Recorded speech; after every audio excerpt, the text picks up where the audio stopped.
ሀረሸጣን በስልጤ ዞን ከሚገኙ ድንቅ የተፈጥሮና የመስህብ ስፍራዎች አንዱ ላይ እንገኛለን።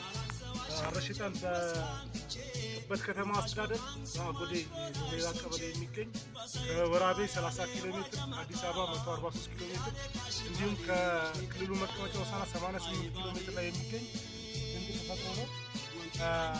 ሀረሸጣን ያው በአጠቃላይ በምናየው ሰዓት ባህር በላይ 2132 ሜትር ከፍታ ላይ የሚገኝ እንደምታዩት ሐይቁ የስነ ምህዳራዊና ውበቱ ልዩ ስፍራ እንደሆነ የሚያመላክቱ ነገሮች አሉ።